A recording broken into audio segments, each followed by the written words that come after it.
Welcome to the Cultivating Success podcast. Jeff Sophir and Jonathan Wolfson are brothers and business partners of the top landscaping company, Nature's Experts.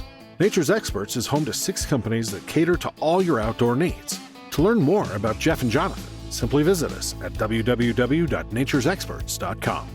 On the podcast, Jeff and Jonathan bring together other business owners and entrepreneurs to share with you how they developed a prosperous company and how you can too. You will gain insights and meaningful advice on creating the building blocks to success and longevity in the entrepreneurial realm. And now, here are your hosts, Jeff Sophir and Jonathan Wolfson.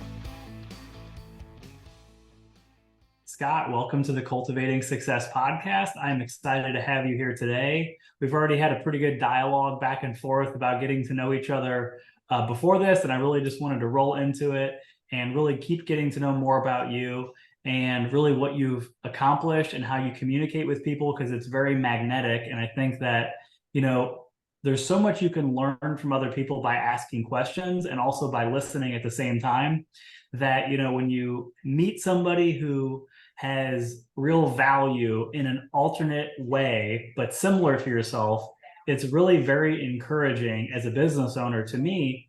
When you meet people, you don't have to learn from people that are only specifically in your industry. At the end of the day, people are people, business is business. And of course, how you execute a task may be different if it's a service industry or it's a, one-on-one customer experience, or it's a technology. But at the end of the day, it's about gaining new insight and information so you can apply it to your own business in the way that you best see fit. And Scott, I think that you are somebody who can really help people with that. So I'm excited to have you here today. Thank you, Jonathan. Excited to share. So let's start first. Please tell our listeners a little bit about yourself and where you started, what you've been doing, and where you are now. Yeah, so, my vocation has always been real estate and finance. I was lucky enough to open my own real estate brokerage early on in my career, and then was lucky and blessed to come across Keller Williams. We converted a 35 agent office that did about 100 million in volume to a Keller Williams franchise. And that was 25 years ago. And so we were the first real franchise that got going in Phoenix, Arizona. And then I did a pretty good job, and they allowed me the opportunity to develop the state of Utah. So I became the franchisor in Utah. So I was a franchisee in Arizona and a franchisor in Utah, which means that in Utah, I sold and supported the franchises. In Arizona, I just ran the franchises. So that's very interesting. I'd like to pause on that for a second. How back then did you realize that a franchise or a territory would be something that people would want actually of that kind of industry? Because that was definitely like on the cutting edge of like not what people were really doing at the time. And specifically, I would say only in the last, 20 years, maybe, I think that like these franchises are definitely for every type of industry are popping up. And you don't have to be a long-term vetted name anymore to really have a franchise. So what was the appeal back then, actually? Well, back then in the early stages when we got started, one of the things that was really lacking in real estate was an environment that taught real estate agents how to think like business people.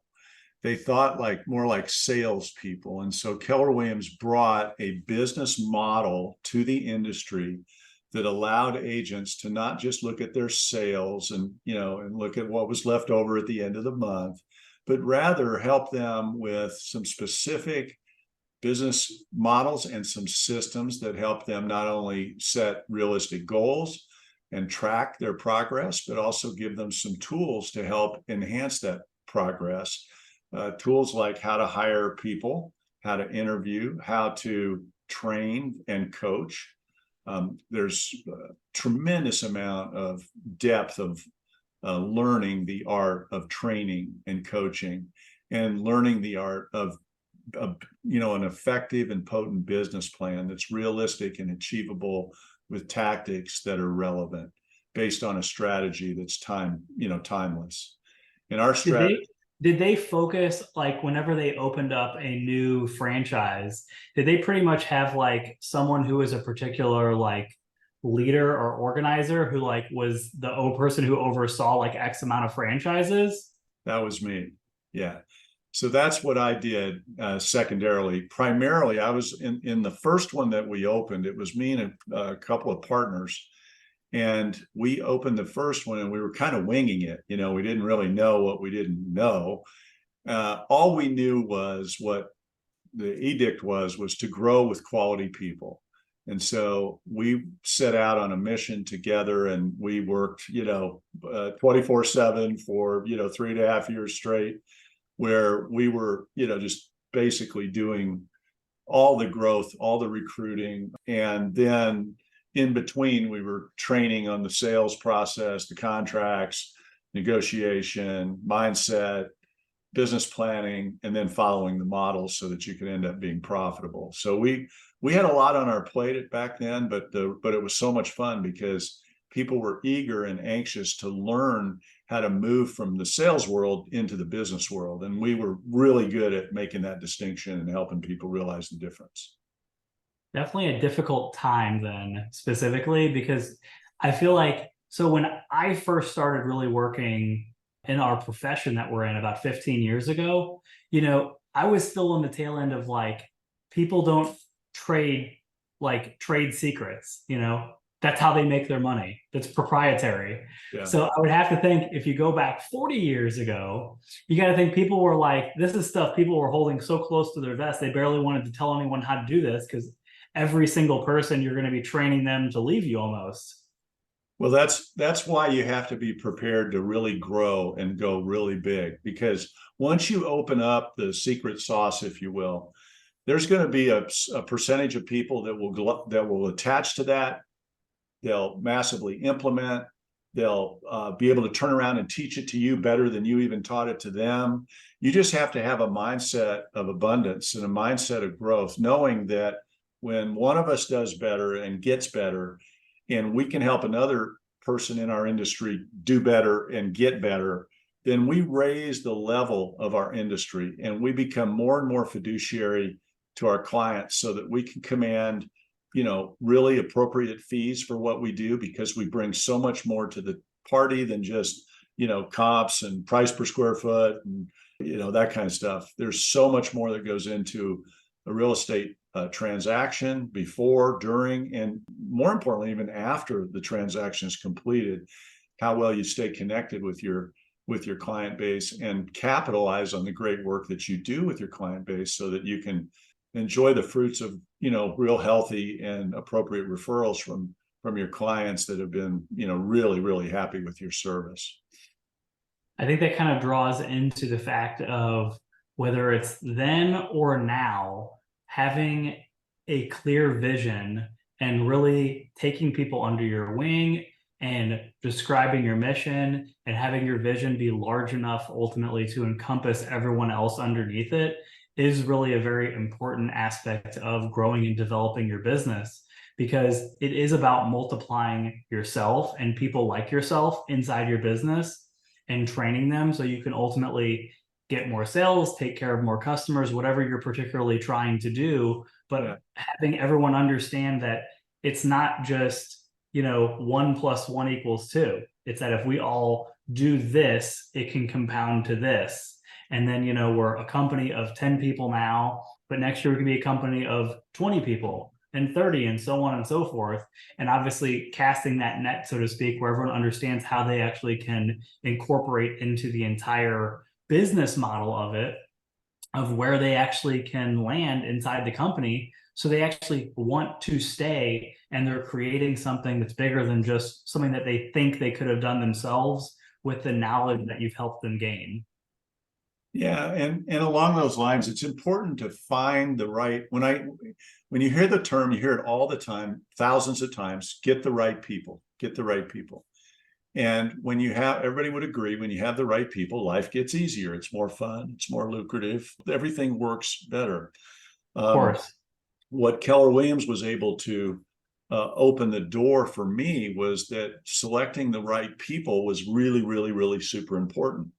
And they provided a bunch of tools and assessments and processes that were very, very helpful in determining who you want to be in business with, right? But at the end of the day, there's still more to it than even what the franchise system teaches. And that's where my book comes in. And that's where probably the second book will come in too, in terms of the how-tos and the workshops and those kind of things. But right now, there's an it factor that I talk about that I believe should be identified on the front end of your interview or hiring process, not on the back end.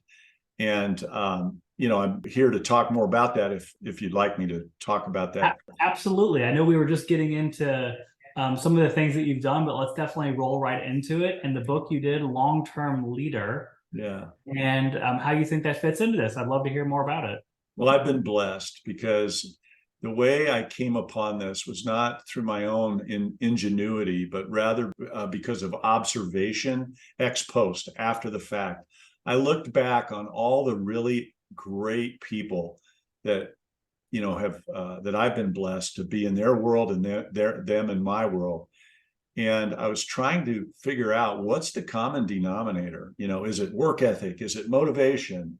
Is it behavior? High D's, high I's? Is it Myers-Briggs? And is it quick starts in the Colby world?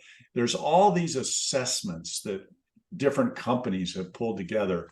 And in each case, I would say, yeah, that's part of it. That's part of it. That's part of it. Yep. If they're very direct and honest, that's part of it. But there was a bigger part that I was missing. And the reason I was missing it, the reason I know I was missing it, because I was hiring people on paper that looked perfect. Mm-hmm. You know what I mean? I mean, on paper. Absolutely. So just so some people understand, there's something called the DISC assessment. Yeah. And there's all different character personality traits that this assessment, which it's a bunch of erroneous questions that somehow determine that you're somebody who's a people person or you're somebody who likes to be in charge. And it is very, very, very interesting to have people in your organization take these tests, because someone who is in charge might actually be someone who doesn't like to be in charge. It might actually be their natural behavior. But this information, I understand what you're saying, is only part, because technically, so if you find out your key person isn't somebody who likes to make decisions, and he's someone who is much more analytical, it makes you think, when we're growing this company, this person might be a better fit in this particular position. But that doesn't paint the whole picture. So please, keep going. Well, what you're talking about with the DISC, which is a very common behavioral profile analysis, was originated by Dr. Marston, who identified sociability, directness, confrontational, team player, or somebody that has to, be correct and get it right. Those are what I call traits. So a person can be any of those traits and possess the it factor. So they could be orientated towards correctness. They could be oriented towards being a team player. They could be oriented towards being massively like your brother, social and outgoing.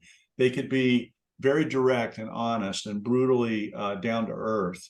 And those are traits. The it factor is how those traits are communicated.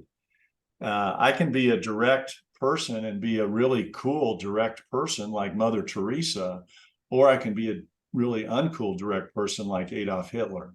So it's not just about the behavioral trait, it's about how that trait is carried off, the demeanor, the intention, the commitment to it, and the mindset of who's to benefit. Is it just to benefit me and what I want, or is it to benefit those around me and what they want, so that I naturally get what I want? Of course, the old Zig Ziglar statement, help enough people get what they want, and you'll naturally get what you want.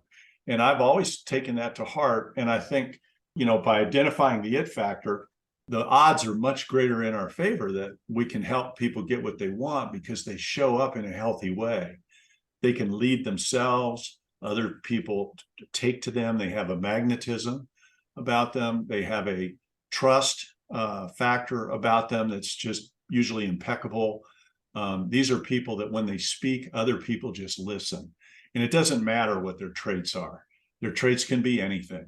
How do you find this, you think, in people? Or how do you specifically, do you think, like, after a certain point, you start pinpointing people's real strength? Well, the strength or the overall robustness of whether or not they're going to be the right person, there's an overall fabric to it. And it's what I call their communication agility. And this is why we interview.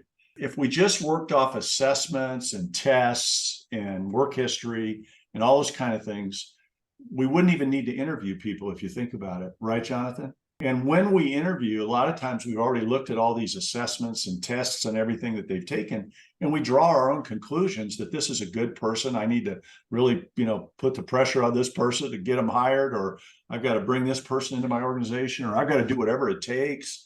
And in fact, the it factor is what is oftentimes considered last in that process rather than first. So what I want to know is, how well are they going to get along with people? How well are people going to take to them naturally? Mm-hmm. What is going to be their natural ability to influence and to educate without a lot of resistance from others, because there's such a trustworthy energy around them? There's a lot of things that go into this that can really help somebody have a much better chance of success and influencing those around them to get everybody moving on the same page. So when I'm hiring a leader or a CEO, which I've hired several, I'm looking for that it factor that plays into all the other stuff that's necessary. They have to have a success track record. They have to show up as a leader. They have to be smart and intelligent and able to solve problems and able to help people lay out their plans. And they have to have some skill. But if that skill is being executed in a really easy and fun way, or is it being executed in a hard and annoying and lame way? When they walk into the room and they have a team meeting, do people walk out filled up, or do they walk out drained of their energy? And most business meetings end up the latter. Most business meetings, the 2 parties or 3 parties that are in the meeting, all of them usually walk away with less energy, which is kind of crazy, isn't it? Because the purpose of the meeting is to have and move your business forward, move it up. And yet the wrong people take feedback as unhealthy criticism. There was an interesting book that I read called Death by Meetings. Have you read that before? Yes, I have. Yeah. It's a great book because it's not written in a way that you would think to express it. So it's the whole book is written through a perspective of like a new hire getting presented into this company, and he is somebody who's a very creative kind of person who's more into the arts and movie and theater and what connects people. And they use this story and this dialogue throughout 3/4 of the book to deliver this message of, what do you look for in a TV show? What do you look for in a movie? What do you look forward to in all these different things, and how they deliver the message?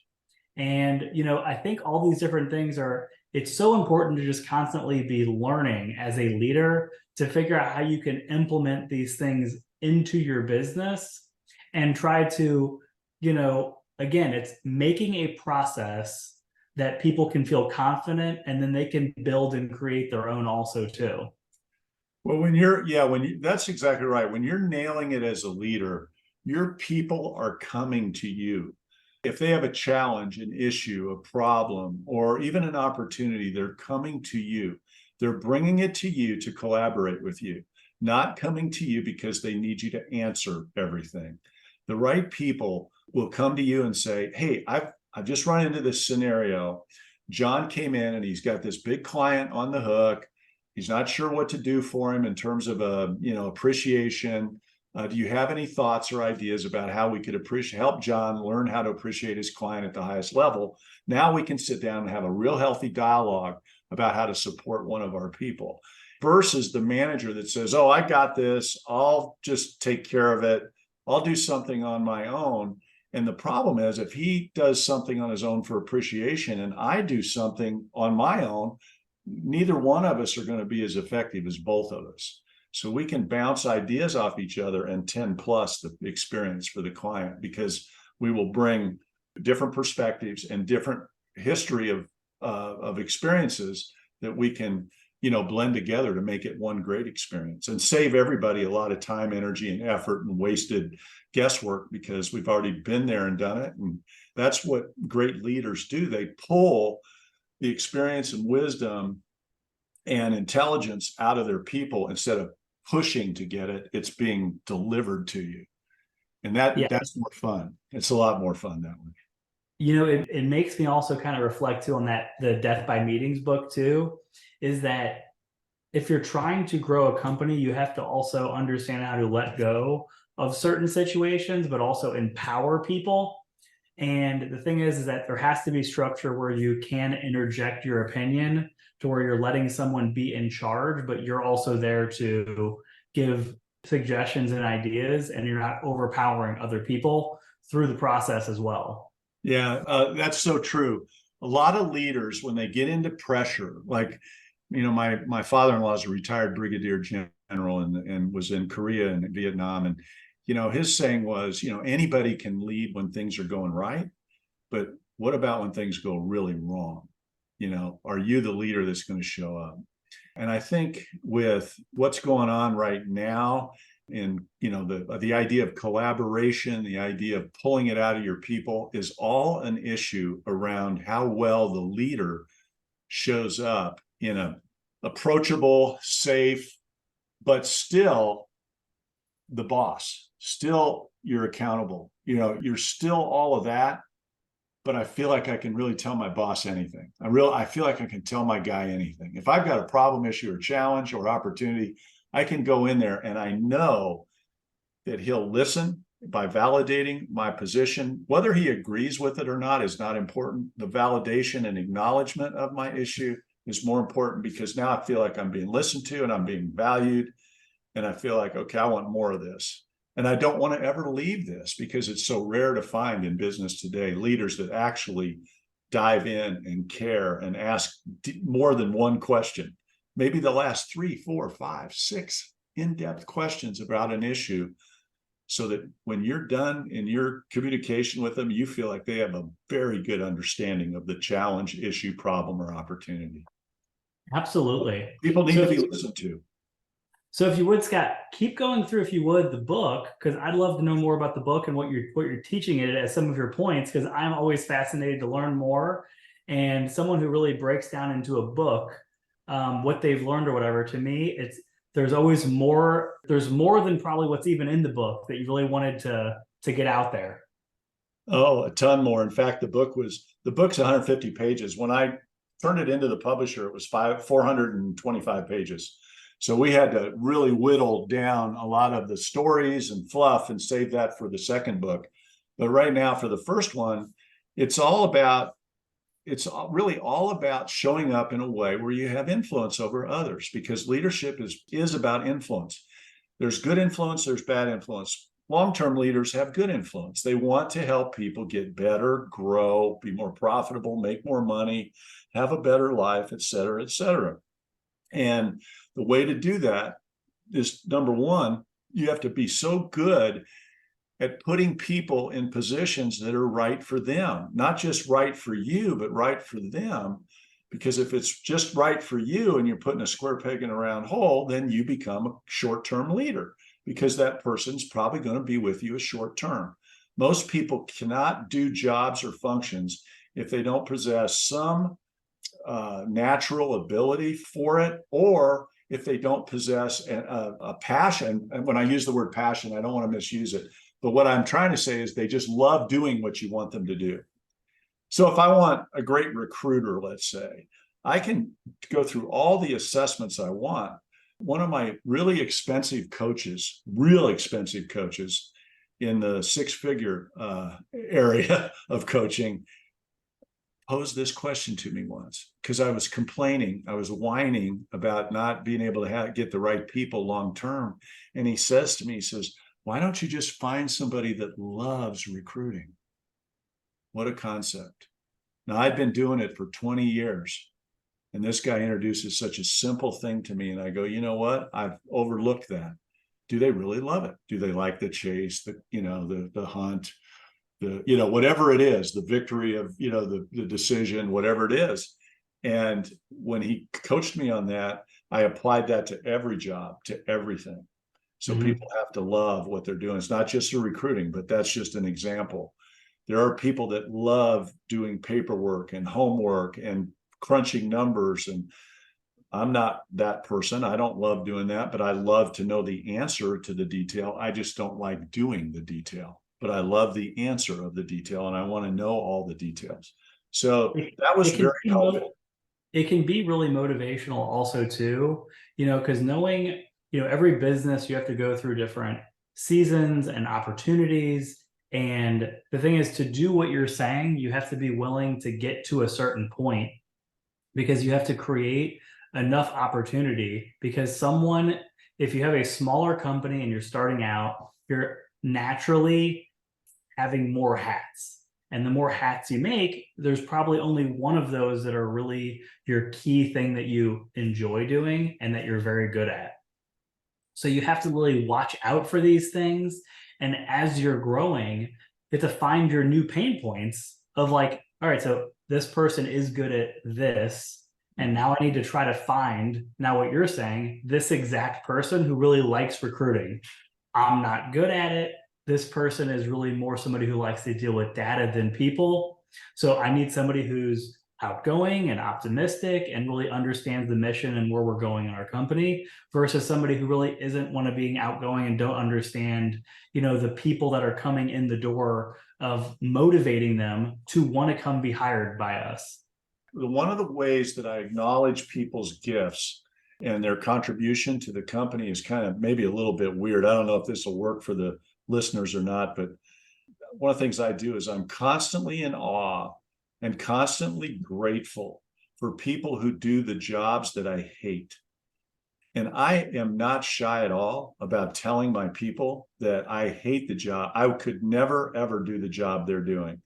I don't go on and on about it, but I walk in and every couple of months, I might talk to them 3 times a week, but about every 2 or 3 months, I'll say something like, I don't know how you do your job. I don't know how you do it. I absolutely am on how you do your job so well. And that's a really great way for me to authentically acknowledge them, because I actually feel that way. I mean, it's like, how do you do this? Well, it's a cool feeling when you get to that point also too, to really where everyone knows too what you're there for also too, as an owner, and what kind of support you can give and what kind of things you can be relied upon, but also them knowing that they have real value also too. So it's not acting like you're somebody that you're not. Right. Listen, I'm a person. These are my strengths. These are my witnesses or my weaknesses. Yeah. So I think that it is something where, always adding that human touch is really extremely important. When we're helping agents get started in real estate, one of the criteria we have for hiring is they have to have this it factor. Okay. If they don't have the it factor, we just don't hire them. And part of the traits and part of the value system around that is because in sales, whenever you're, and real estate is a sales business, it's a task business, but it's a sales business. It involves a sequence of predictable tasks, time over task over time will yield you a very good and healthy real estate business. But at the same time, it doesn't work for everybody. And one of the reasons it doesn't work for some people is because they don't have, in sales, you kind of have to have a competitive nature. You kind of have to have that nature where you say, okay, I want to be better than the average guy. I need to go out and get a lot of clients so that I can afford a lifestyle for my family that's not typical. You have to kind of have a mindset where, I don't mean in a greedy way, I just mean in an opportunity way. If that's available for others, it could be available for me, and I'll go for it and I'll do what it takes. The other trait you look for are people that speak well. They communicate well. They have a grin, a smile. They have an energy about them. They have a glow. They have an approach that says, they've never met a stranger. I'm your friend. And you put those 2 attributes together, and we have a really good chance of helping that person become really strong in the real estate world, because those are 2 values that are very important. And those 2 values also enter into the it factor. but I can be a competitor, and I can be a healthy competitor, right? Like, I'm going to give you my best effort, but we're going to go out and have a beer afterwards, right? Of If I course. beat you, right? Or you can be an unhealthy competitor where I'm going to destroy you at all costs and ruin your reputation so that I can get the deal or the listing. You see Well, the I think that difference? kind of comes with a company culture Exactly. Yes. of genuinely, are you playing favoritism? Do you really give everyone the same opportunity? Is the reward the same for this person versus that one? Are you do you have new hiring practices for every single person that comes and works for you? And you started off at this salary, but then now new people are starting off at this salary, and your commission was this, and now this person's commission is this. And I think it's really about setting up these boundaries and these situations so you can have a healthy competition and conversation with everyone, that is, you're speaking to the group rather than a whole bunch of individuals. Yeah, that's where your belief system comes in. You've heard of the everybody remembers this one, win-win, right? Win-win or no deal. That's a great guide for how you can influence your people to show up with their, not just in their own personal life, but also in their business life. Succeeding through other people is one of the most difficult things that leaders have to do. Most leaders can, or most entrepreneurs for sure, can do every job in their company. They can do every job. But when you move from being a doer to a thinker and a guide, then that sometimes is it feels like you're letting go, but what you're really doing is you're saying yes to leverage. You're saying yes to getting your time back, and you're saying yes to actually providing space for other people to realize their aspirations, if you're willing to go big enough, right? Well, that's why a lot of it really boils down to, what's your mission, what's your goal, and is your vision large enough for everyone that's wanting to be involved in it also too? Yeah, we want to help our agents have careers worth having. A career worth having is, if you have a worthwhile career in real estate, you've got a wonderful career. You've got a wonderful lifestyle enhancer. If you're in the top 10% in real estate, you've got an opportunity to just have a terrific life. Well, I think that could be, anywhere, any industry, any situation. And real estate specifically is something where it starts off being an individual profession, and it definitely turns into a group effort if you want to be able to do it for a long period of time.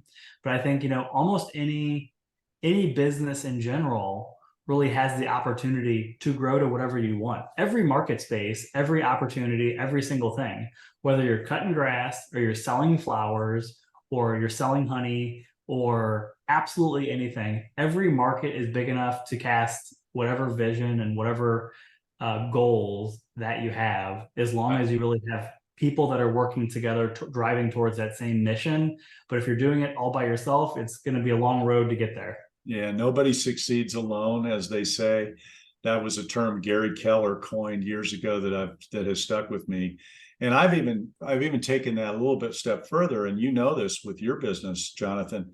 Nothing of great significance is hardly ever accomplished alone. Usually it's with other people. I was fortunate enough one time to be handed the baton in the middle of the Atlanta Philharmonic Orchestra.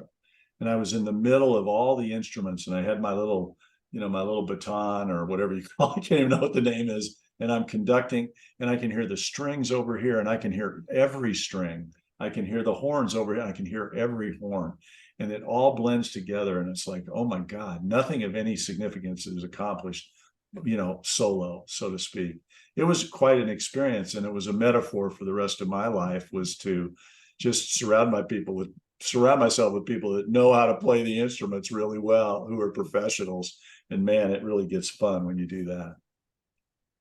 You know what it is? It's you definitely, when you start feeling what it can feel like to have an orchestra, like you said, a fine-tuned orchestra, it definitely is motivating, I think, at all levels, to try to reach that level of perfection. And because you start to hear things that you might not have noticed before, and you start to see things you might not have noticed before, and you really can start dialing in on really improving it. And you don't realize that these little tweaks make massive improvements in every single division that you're working in, actually, because it's the sound that you're making, like you said, using your orchestra analogy, that the bass is making is affecting how the piano sounds. And all of it just kind of comes together the more that you keep working it. And it's really that striving, to me, in our company, striving for that level of improvement every single day, I think, has definitely created an environment where it's certainly much more pleasurable for me, but it's much more pleasurable for everybody else, because if something you don't like it, then guess what? We're always working towards becoming better versions of ourselves. So don't worry, in time, we're going to get there. We're going to keep getting better every single day, day in and day out.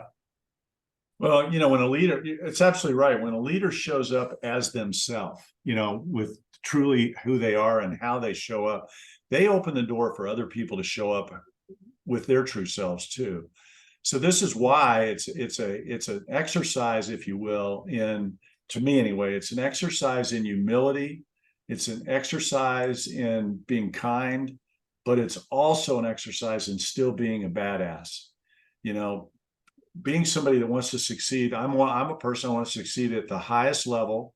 I don't want to kill myself. I don't want, to have a heart attack doing it, but I'm very competitive and I want to do very, very well. But at the same time, I have a process I follow that says, you know what, I'm going to let my results speak for themselves. And I'm going to let other people speak for how well they like being in the organization and how long they've been and why they're there and all that kind of stuff. And I don't even ask those questions anymore, because if somebody's there and they have a smile on their face and you can tell they're committed and happy doing the role that they're in, that says it all. What else is there to be said? Especially somebody that's been with you. Like I've got people who've been with me 20, 25, 30 years that, aren't going anywhere else. They're not going to work for anybody else. This is part of the long-term leader formula that I talk about. And there's a little thing in the book at which maybe some people have caught already. And it's, you got to take a look at your opportunities, your challenges, your problems. You have to take a look at things. You can't ignore things. That's the first thing. You've got to at least get it in front of your face and look at it.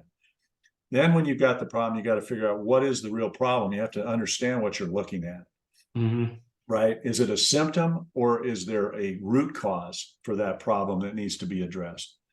And then once you figure out what the real problem, challenge, or opportunity is, then you've got to tell the truth about it. You've got to be willing to lay out the physical reality. I had a manager that was, had very healthy goals for the beginning of this year, but now we're 7 months into the year and they're at 40% of their goal. So when we were talking, the question went like this. It's like, okay, where you're at, right? Yes. He says, yes, I know where I'm at. And you know that you're behind a little bit, right? And I'm loving the idea that you want to catch up, right? And the guy goes, oh man, I got to catch up. I got to get better. I got to catch up.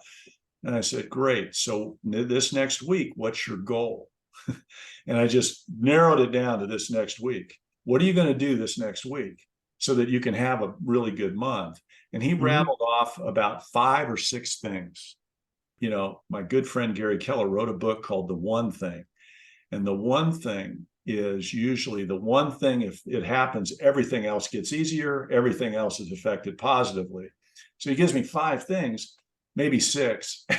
And I say to him, what's the one thing? If you could just get one thing done on this for this next week, what would it be? And he had it just like that. And what was cool about it was self-responsibility and his own activities that needed to improve. And he caught on to that quickly. And that's where most managers fall short. They think about what everybody else has to do, but they don't focus on what they need to do, what they need to get done to make things happen.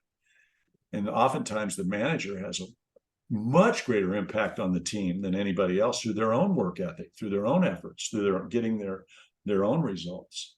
My job as a business owner is definitely, many hats, right?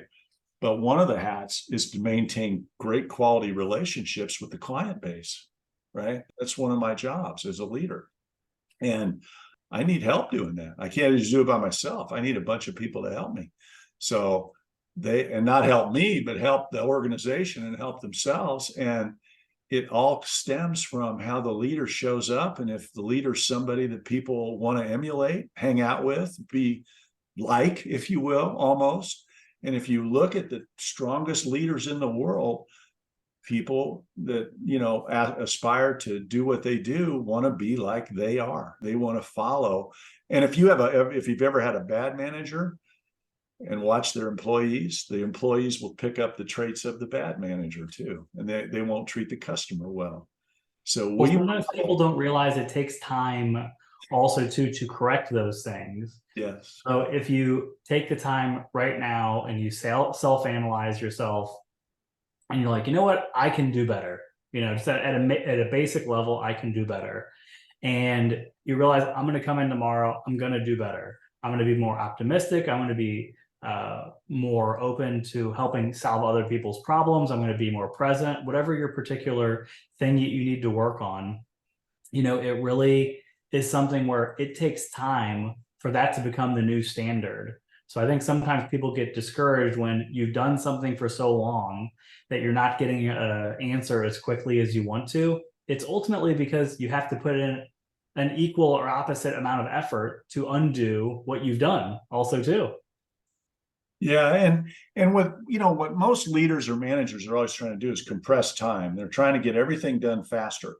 The faster it gets done, if you're remodeling a house, you want the guys to come in and remodel it in a week when it's going to take 6 months, right?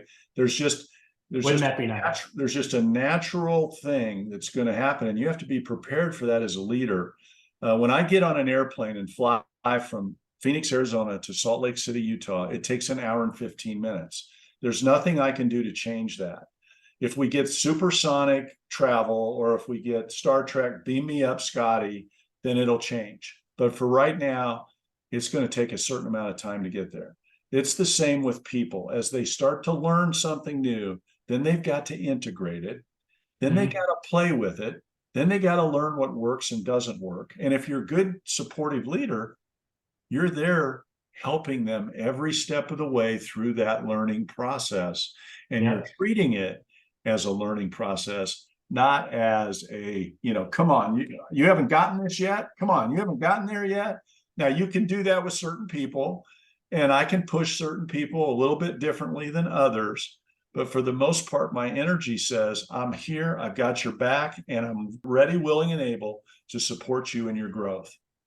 Then you have to hold people accountable. And if over your specific period of time, if nothing changes, then you've got to make a change, because now you've invested in something it's not going to work. And over time, you'll be able to figure that out.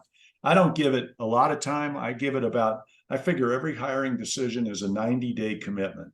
After 90 days with somebody I've brought on or hired, I pretty much know if it's going to work out or not. I know and what's really interesting, when you hire the very right person, they make an impact within the first 3 or 4 days of coming into the organization. It's just boom, you can just see it.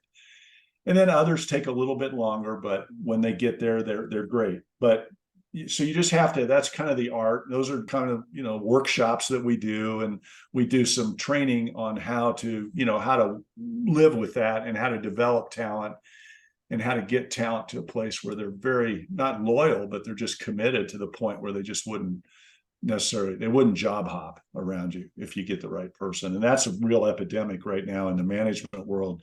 The restaurant world, food service, hospitality world is really suffering from, the lack of being able to hire managers, because they skip around and jump around all over the place. So yeah, I think every industry, if you're smart, you want to figure out a way where you can start recruiting your own people and getting them increased internally inside your organization by giving them tools, because it's hard to be like, you know what, I want to find this person and then think that you're going to go find that person. It is much more likely that you're like, I'm going to take someone who has good skills and the traits that I'm looking for. I'm going to help develop them into the type of person that I think can help my company. Yeah. It's funny because in any industry, you see all these recycled managers. They move from branch to branch. They're in Florida, now they're doing the same branch in Arizona or whatever. And they're kind of recycled, if you will. You get the same version over and over and over again. Where when you bring in somebody from another industry, I brought this kid in from the hospitality industry, showed him how to make a living in real estate by showing houses and listing houses. And in a fraction of the amount of time he was spending, doing his banquet business, so to speak, he made the same amount of money in a fraction amount of the time. And he had more enjoyment because when you sell somebody a house and you hand them the keys, it's quite an experience because especially if it's their first home and they just, it's like, wow, we've actually made a commitment. We're going to live here and probably raise our family here and commit to this community. And sometimes emotional experience, and it's pretty cool. And if you do that over and over and over again, you get reinforced that what you're doing is such a good thing. And it's like a hamster wheel effect. It causes you to reach out more, talk to more people, because at the end, that's what it looks like. They're happy, they're satisfied, they consider you a friend most of the time. You'll have a relationship for the rest of your life if you choose to follow up and stay in touch. There's just so many advantages to this business that are crazy. It's kind of one of the last frontiers too, for very little investment and lots of upside. Not much risk to it. Well, it has been really great, Scott, to have you on this episode of Cultivating Success podcast today. I really enjoyed going over your book. I think that it is definitely worth a read to really get some of that knowledge that you've gained over the last 40 years. And I think all these points that you've made are extremely, extremely valuable. And I appreciate you joining us today. If you could, please let everyone know where they can get your book and how they can connect with you, actually. Yeah, just go on the website, scott-agnew.com. Look me up on, Google me. I'm not the comedian. I'm Scott Agnew, the realtor with Keller Williams. And long-term, or you can look up Long-Term Leader. It's available on Amazon if you're interested in the book. And that's about it. If you want to directly contact me, it's Scott A, SCOTTA @kw.com. Well, Scott, thank you again for joining us today. We appreciate having you on the Cultivating Success podcast and look forward to talking to you again soon. Thanks, Jonathan. It was a pleasure. Absolutely. Thank you. Bye. This has been the Cultivating Success podcast with Jeff Sophir and Jonathan Wolfson. To learn more about Jeff and Jonathan and their businesses, visit www.naturesexperts.com.